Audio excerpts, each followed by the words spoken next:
Дека сме среда, знаеме по тоа дека доктор Александар Митов е со нас во студиото. Доктор Митов, добро утро. Добро утро. Како и секоја среда, еден разговор кој што за овој пат имаме негде околу 7-8 минути, ама доволно е за да поминеме. Така е. Ова морам да кажам малку мачна тема која што ќе разговараме, меѓутоа навистина паѓа во очи дека разни болести имаат по еден ден посветен во годината. Месец март е меѓународно посветен ден на борбата против колоректалниот карцином. Рак на дебело црево, за жал, вака полошо звучи, ама тоа е, да. Зошто е тоа така? Зошто треба цел месец за оваа болест? Неколку причини. Прво, станува збор за вториот или третиот од земја до земја предизвикувач на смрт од малигните болести. Значи, станува збор за доста сериозна побројна луѓе кои што се зафатени и починати за жал годишно на самиот врв на ранг листата е после белодробниот карцином.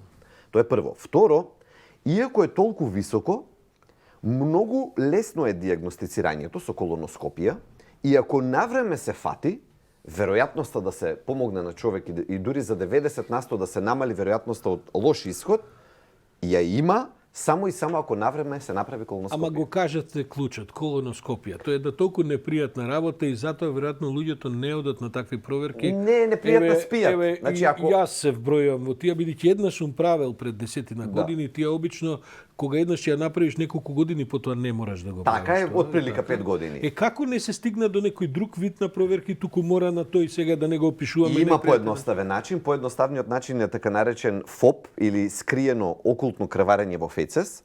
Се проверува, меѓутоа ако испадне позитивен тестот, сепак мора кон колоноскопија, бидејќи тој укажува дека постои некое крварење. Ако нема крварење никакво, тогаш веројатноста да постои некаков полип кој што е проблематичен е значително помала. Но сепак златен стандард за диагностицирање, во медицинска терминологија златен стандард за диагностицирање е колоноскопијата. И кога е најчеста појавата на овој, морам да Тоа е кажам, третата причина. Лош симптом? Третата причина е тоа зошто цел месец е посветено, бидејќи неумоливо границата му се повлекува кон напред постојано. Кон помлади. Кон помлади. И јас, кога сум разговарал со повозрастни, да речеме, наши познати хирурзи, абдоминални хирурзи, велат дека порано пред 60-та година не се сеќаваат да имаат оперирано колоректален карцином.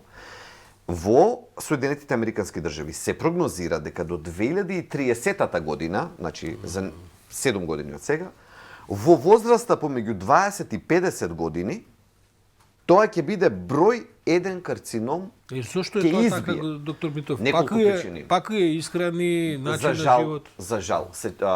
Значи, тој е јасно врзан со употребата, например, на сувоместнати производи. И сега, нели, човек ќе каже, ама, луѓе ги знаеме тие информации. Да, меѓутоа има тука една сериозна информација.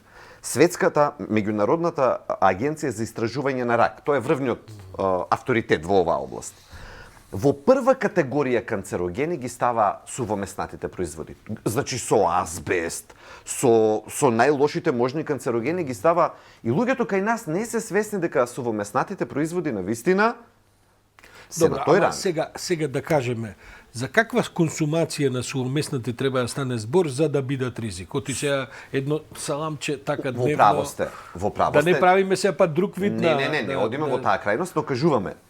И тоа е пресметено. За секои следни 50 грама, ризикот расте за 18%. Според научни студии релевантни докажани. Тоа е занимливо тоа. Ама тоа нема во медицината друг ваков пример. Во онкологијата. Нема толку еклатантно јасен пример за како расте дозата, така да расте ризикот.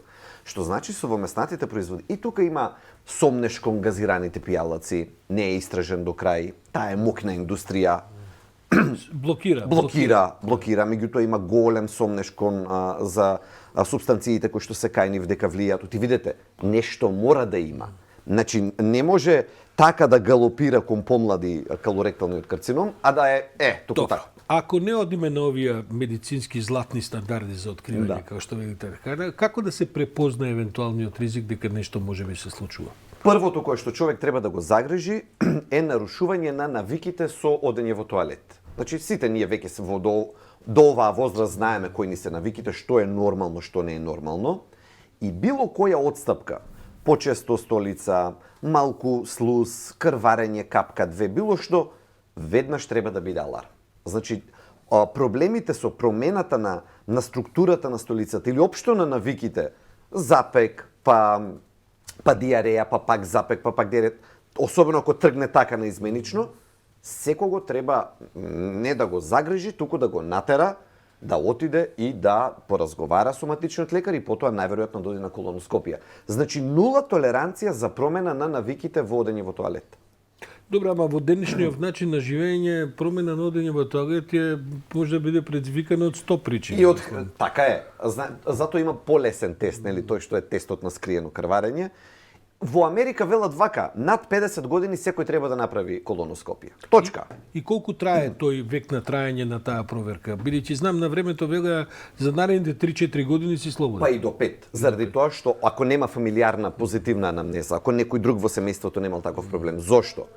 Бидејќи полипите на дебелото црево растат многу бавно. И ако ние утврдиме сега дека е чисто, мирни сме дека во догледен период, затоа и цел месец е даден, бидејќи тука има многу време да се фати полипот. Каква е состојбата со оваа болест во нашава земја? Ние немаме И регистар. следиме светскиве трендови или немаме регистар? Немаме регистар, а тоа е прво. Второ, можеме многу да направиме во овој дел на така наречена секундарна превенција, односно скрининг.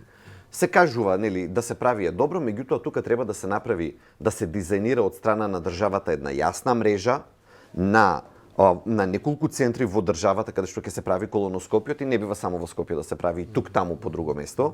Не можете вие цела популација над 50 години да ја покриете со скрининг тест, ако имате, тука имаме тесно грло, неминовно, но и тоа државата има капацитет да го надмине. Со нова опрема, со едукација на луѓе, имаме капацитет, имаме начин да се донесеме до ситуација за година-две, ова моментална состојба каква што е и како што се влече години наназад да ја надминеме. Но ова е нешто заедно со ракот на грлото на матката, каде што е греота да се изгуби човек на денешно време, заради тоа што многу може да се направи рано со цел да се спречи. Не бира жени мажи? Обично се мисли дека мажите се по ризични.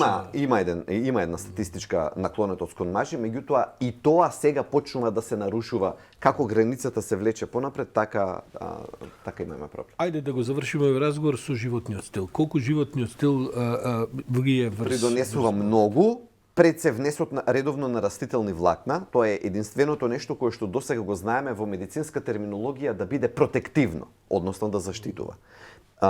И за жал тоа е најчестата дефициентност, значи најчестиот недостаток на внес на хранлива материја на западот, над 80% од населението, е дека не внесуваат тие 25 до 30 грама растителни влакна на ден. Ако тоа се зголеми, се чини дека тие служат како храна за бактериите во нашето дебело црево, а тие пак од своја страна го штитат дебелото црево од оваа малигна трансформација. Доктор Александар Митов, следната среда нешто друго ќе разговараме. Нешто полесно. Полесно е, дури и Славче се мисли дали да најави подобри температури за едната недела. Може би ќе разговараме за нешто што ќе ја вака освежи малку пролетно. Да. Мачна е оваа тема, за жал, да, но изворедно важна. Изворедно важна да се продискутира. Александар Митов, благодарам.